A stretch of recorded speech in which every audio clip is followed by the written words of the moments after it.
Hello friends, welcome to the third episode. 23rd May was the anniversary of the declaration of the Bab, and perhaps you may also know that Abdul Baha was born on the midnight of 23rd May 1844. Abdul Baha during his lifetime had made it very clear that this day should not be celebrated as his birthday and must exclusively be used for celebrating the Bab's declaration. Abdul Baha's station is radically and fundamentally different from that occupied by the Bab and Baha'u'llah. Yet he is the mystery of God, an expression Shoghi Effendi tells us by which Baha'u'llah himself has chosen to designate him, and which, while it does not by any means justify us to assign him the station of prophethood, indicates how in the person of Abdul Baha the incompatible characteristics of a human nature and superhuman knowledge and perfection have been blended and are completely harmonized. Why don't we today reflect on the superhuman knowledge of Abdul Baha? Cambridge University scholar Edward Brown, who first met Abdul Baha in 1890, described him as follows: "Seldom have I seen one whose appearance impressed me more. A tall, strongly built man, holding himself straight as an arrow, with white turban and raiment, long black locks reaching almost to the shoulder, broad and powerful forehead indicating a strong intellect, combined with an unswung will, eyes keen as a hawk's, and strongly marked but pleasing features. Such was my first impression of Abbas Effendi, the master, as he par excellence is called. One more eloquent of speech, more ready of argument, more apt of illustration, more intimately acquainted with the sacred books of the Jews, the Christians, the Mohammedans, could, I should think, scarcely be found amongst the eloquent, ready, and subtle race to which he belongs. These qualities, combined with a bearing at once majestic and genial, made me cease to wonder at the influence and esteem which he enjoyed even beyond the circle of his father's followers. About the greatness of this man and his power, no one who had seen him could entertain a doubt." At a very early age, Abdul Baha became his father's secretary and shield. Even at the age of 15, Abdul Baha would regularly be seen in the mosques of Baghdad, discussing religious topics and the scripture. While in Baghdad, Abdul Baha composed a commentary at the request of his father on the Muslim tradition called "I Was a Hidden Treasure" for a Sufi leader named Ali Shwakt Pasha. Abdul Baha was 15 or 16 at the time, and Ali Shwakt Pasha regarded the more than 11,000 word essay as a remarkable feat for someone his age. Abdul Baha's brother, Mirza Muhammad Ali, was granted by Baha'u'llah a special ability in his childhood, the power of utterance.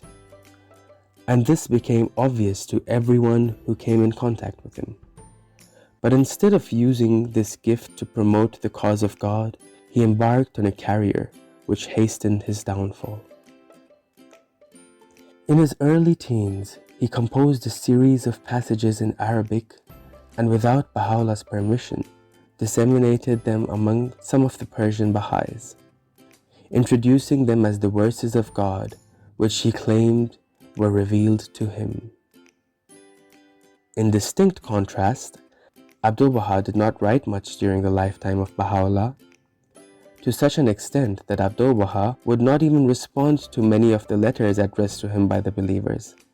For instance, Mirza Ali Muhammad Warqa, who was later martyred, wrote a great many letters to Abdul Baha. To none of these did Abdul Baha send a reply. In the end, Warqa wrote to Mirza Aqa Jan, Baha'u'llah's amanuensis, and complained. When Baha'u'llah was informed of this, he summoned Abdul Baha to his presence and directed him to send a reply to Warqa. Abdu'l-Baha wrote a brief letter to him saying that when the pen of the Most High is moving upon his tablets, how could Abdu'l-Baha be expected to write?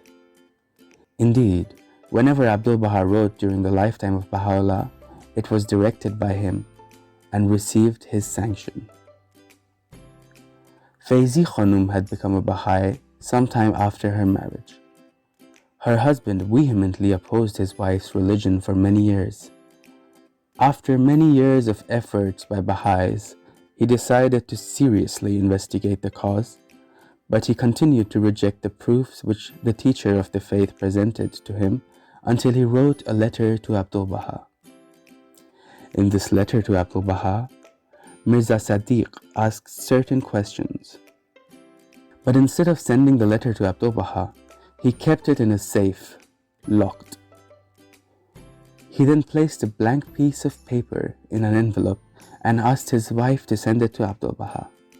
He assured his wife that if he received answers to his questions, he would acknowledge the truth of the cause.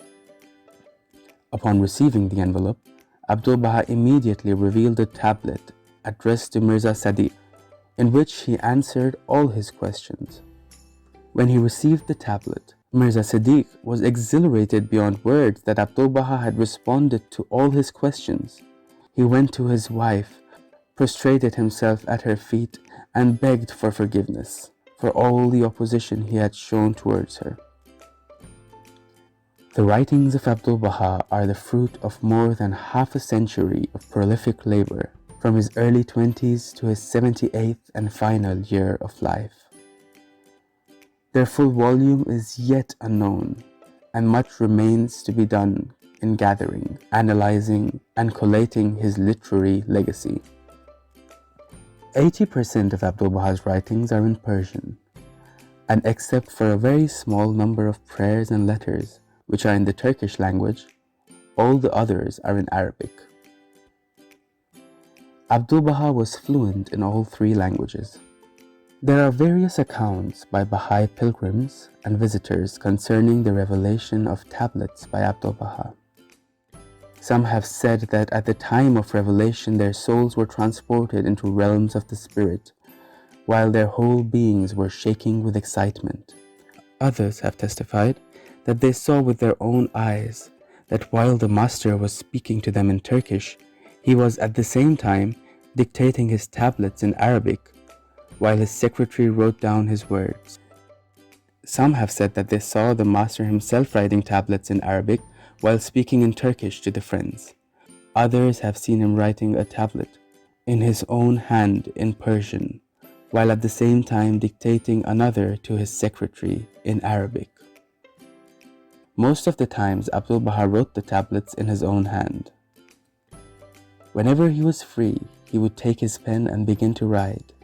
But as he did not wish for the believers who were assembled in the room to become tired or bored, he would talk to them while he was writing. As others arrived, he would welcome each one and shower upon all his loving kindness, and yet his pen was constantly moving. Occasionally, he would read aloud what he was writing. There was also periods of silence. The master, as he continued to write, often broke the silence, saying, "Talk amongst yourselves, I will be able to hear you." However, the believers were so carried away by his peerless beauty that they would remain silent. On several occasions, Abdu'l-Baha dictated 5 different tablets, often in different languages: Turkish, Arabic, Persian, Old Persian, answering 5 different letters to different parts of the world, to Persia, India, the United States, Europe, etc.